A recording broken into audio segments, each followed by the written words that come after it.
So originally, I wanted to review this game first,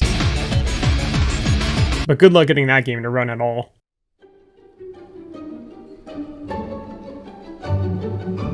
Fable is a decent game that hasn't aged very well, but it's also an important game. Released by Lionhead Studios in 2004 and designed by the ever-infamous Peter Molyneux, Fable is a great example of the crossover from the more rigid and hardcore RPGs before its time into the more accessible games it gave path to. I'll make two things clear right now. The version of the game I'm discussing is the original for PC, which is Fable: The Lost Chapters, not the remake, and I have no experience with the other games in the Fable series, so I'm purely grading this game by itself. Lionhead was a very unique studio. Their predecessor was Bullfrog, who made Populous and Dungeon Keeper, one of the original God games and where morality alignment was a core concept. Fable was very much influential from this concept. It became a more talked about concept around this time. Did you know a Tony Hawk game implemented the alignment system once? I shit you not. While there were other games that used alignment, more interestingly, I would add, Fable was a game so popular that it sent ripples later on down the road because of how attractive it made the concept seem. I'll touch more on all that later. For now, let's just focus on Fable itself. Fable is a single-player action RPG focusing on fast combat, quick and satisfying gameplay, and the emphasis of choices during your adventure. The world is Albion, and while it knows relative peace, monsters are abundant and bandits are active. Long ago, the Heroes Guild was formed, an elite training facility designed to shape the average person into a heroic figure that can accomplish great deeds, both good and evil, so that they might better help the realm in some fashion or another. It all starts in Oakvale. You take the role of a young boy growing up there with his family. It's your sister's birthday, and you're reminded by your father to get her a present. He'll give you the gold to purchase something for every good deed you complete in town that he hears about. Alternatives crop up, however, and you can get the gold just as easily by performing misdeeds instead. Options arise, such as keeping the secret of a love affair under wraps, or destroying property to get some coin. There's some more unique choices available, like claiming you'll not discuss the affair, but then telling the wife of the cheating husband anyway, and the NPCs react with a good amount of depth to the situation, and you will have just played both sides of the field. Swine. I thought we had a deal. These nuances become very thin later on though, and later on these types of events carry little to no repercussions at all. It's no more than just tipping a scale one way or another to progress the plot. After you give a present for your sister and deliver it to her, raiders then attack Oakvale and kill almost everyone in it. You're lucky enough to survive, and are rescued by a mysterious man who reveals himself as Maze later on, but first abruptly teleports himself and you to another location. You arrive at the Heroes Guild, and are admitted into it so that you may become a hero yourself and seek vengeance on the bandits who attacked your home. You spend the rest of your adolescence growing up within the halls, becoming friends with your roommate Whisper, and learning of the different skills and aspects of being a hero. The majority of the early part of the game is shaped up through separate tutorials, some teaching you how combat functions, others demonstrating how you can interact with the denizens of the realm. Eventually, you learn all you can, and graduate as an adult from the guild. You're let out into the world to do whatever you please. You're presented with the main questline at this point, but you're allowed to go exploring and discover whatever there is to be uncovered. Although the game does have some linearity to it, as about half the world is locked off until you reach certain checkpoints in the form of main story quests. The game tries to emphasize that the story is based around you and the choices you make.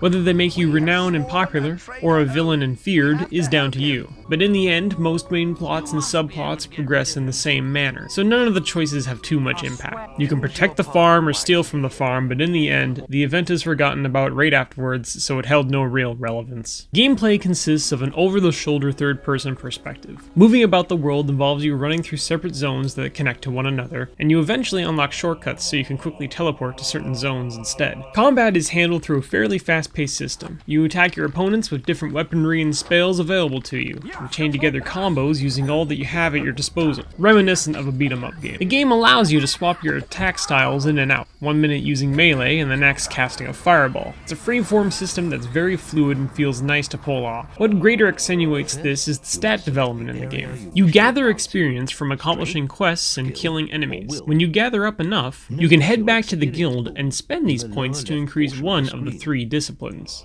strength, skill, and will. Within these categories are sub-skills you can increase that will say make you cause more melee damage, buff up your health, or perhaps make you faster in combat. You can then learn from a decent sized pool of spells, things as simple as the classic lightning bolt or fireball, to siphoning someone's life, all the way to freezing time and summoning monsters to assist you. The game runs with the classic fantasy archetypes, the warrior, rogue, and wizard, but you're able to mix and meld these together. And the great part is that it all actually functions well with one another. Every discipline complements the other two in some fashion, so rarely does it feel like you're making a mistake investing into something. And if it is a bad move, it makes it glaringly obvious, such as leveling up accuracy, which increases range damage when all you do is bash things good with a basher. If you grind it out hard enough, you can eventually learn all the skills available to you and become a god of it all, but this won't happen before you beat the game, if anything. Your equipment ranges from the articles of clothing you wear, which go from a simple peasant's outfit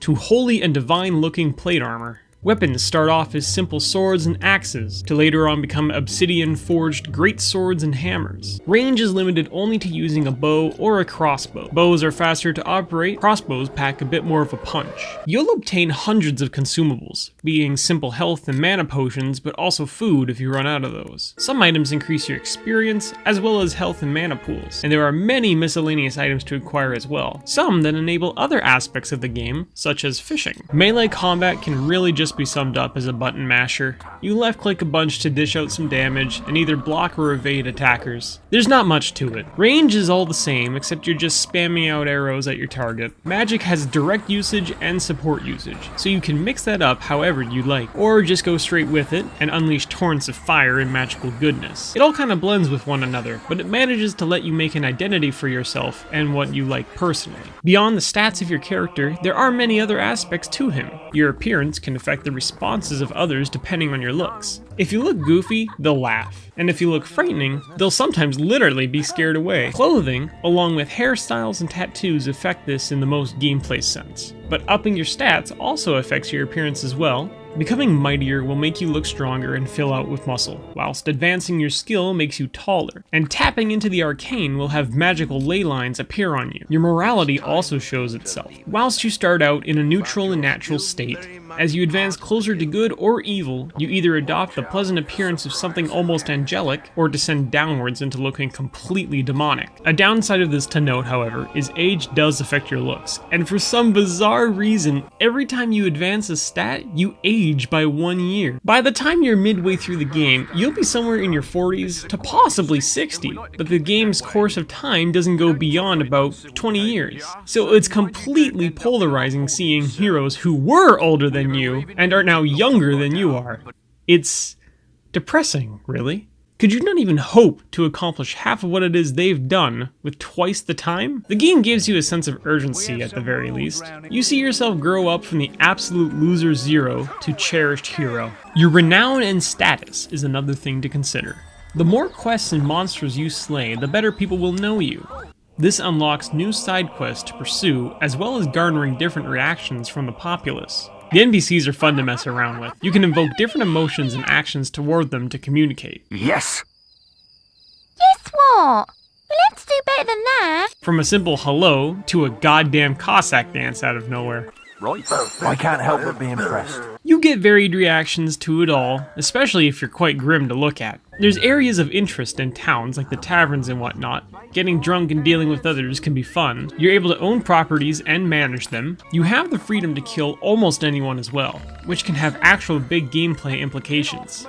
Hilariously, this matters more in your own adventure than the main story's relevance. And the game of love is also available to delve into. There is intricacy and genuine interest in experimenting with this. It complements a lot about the daily lives of heroes and their adventures. And your ability to interact and influence is of great note. It really does give you a sense of presence in the world through all the little different aspects you meddle with, even if in the end, it really doesn't affect that much outside of itself. The range of quests expand in their immediacy, but don't get very complex. It's almost always you and a big bad monster you have to slay. Maybe it has the side objective of protecting someone or activating something, but never beyond that. You can't save your progress during a quest, but if you try to, it enables a very odd option called hero save, as opposed to the regular world save. When you hero save, the stats and inventory of your character are saved, but you reset your progress on the current quest. This allows for massive exploitation, and while it's not necessary to even out the difficulty of the game, there are some odd quirks you can abuse with this. It's a fun tool to mess around with on your next playthrough. Though near the end of the game, there are two major quests that can soak up a whole lot of time. One involves an arena, so just be ready to have a lot of time available when you get there. The environment is one you'll have fun exploring in. It's a very lively and artful fantasy realm with dozens of colorful trees breezing away and incredibly distinct looking characters. Though not so many unique textures for each, the models themselves all have their own life and attitude for them. Bandits run and are usually brutish. Traders all carry baggy clothing, accented by funny hats and mustaches. The common folk are in drab and brown, nothing special to set them apart, which is very appropriate. And the heroes are the ones who stand out, and rightly so. Their clothing completely over the top with giant belts and belt buckles laden around them, cloths hanging off their sleeves. Their mouths move and swing with a lot of force behind it. All the characters are completely exasperated in their expressions. It's very reminiscent of something like Warcraft 3's art style, though the performance during cutscenes can be quite raw. It's a delight to see the many reactions of all the goofy looking inhabitants of the land. The music score is a delight to listen to.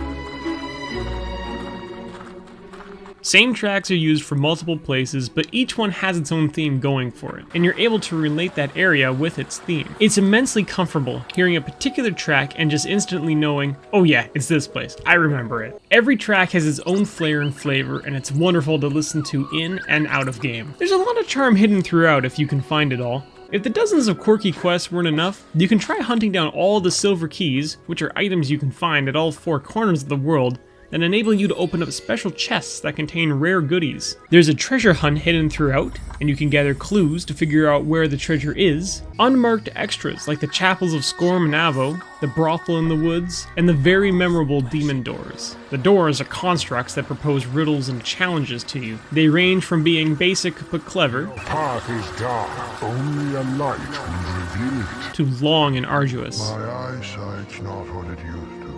It's a fun challenge trying to open them all. Fable is filled with a lot. There's more than enough to keep a completionist happy here, but if you're looking for a more deeper and rich RPG experience, Fable lacks all of that in the end. It's because almost all the things you can do and accomplish don't really amount to much. You can have fun wreaking havoc across the land, or marrying someone in every town, but it doesn't do a ton in the long run. If the actions themselves aren't enough to satisfy you, then chances are they never will be. I know I've only played the game through a couple of times because it feels like the exact same every time I do it. There are just other games out there that give you such a more impactful spirit when you're causing things to shift. Which brings me to one of the real points I was trying to reach. Much of Fable kind of holds to the illusion of choice dilemma. In almost all main quests, you're presented with the moral option of committing an act of good or evil, but all that it ever boils down to is self-restraint or feeding your ego. The consequences of doing one or the other has almost no ramifications down the line. Not even the big quests near the end of the game where you're deciding fates. And the most penalizing of them all is to try and be neutral. If you attempt to stay in the middle, you lose out on the ability to purchase certain spells for cheaper. Lack of certain emotes in the game, Request, sir. You're now good enough to use the thanks expression. and are denied access to certain locations. The worst that I find of it is that there is no middle ground. You're never given the option of neutrality ever, and it is always a positive or a negative. There are other games around this time that very much held to that code. You either pick the good side or the bad side, and nothing else. It feels tacky and ham-fisted in the end. Going past Fable now, the game originally was released on Xbox. A year later, it was re-released on PC with additional content, and it was branded as Fable: The Lost Chapters. The Lost Chapters is a standalone expansion, and picks up after the final events in Fable. A year passes by, and you receive word that something is unfolding to the north, where Scythe, a particular member of the guild, has been spending his years at. You're sent away to assist him and discover what it is he's been trying to learn. As far as new content goes, there's more gear, enemies, quests, and locales. The list is pretty short in all, but it certainly adds more meat to the bone for you to enjoy. Without spoiling too much, the content is kind of lackluster. There's only so many new enemies, and the bulk of them are just harder versions of previous ones you've already faced. Gear acts little more than just higher stats. The new main questline is interesting though, and has you visiting all the old areas you thought were finally behind you. Fable hasn't aged well as far as I'm concerned. It was re-released yet again as an HD remake some odd years ago, but I've heard nothing but mixed things about it. To me, Fable is more of a game you should read about rather than play.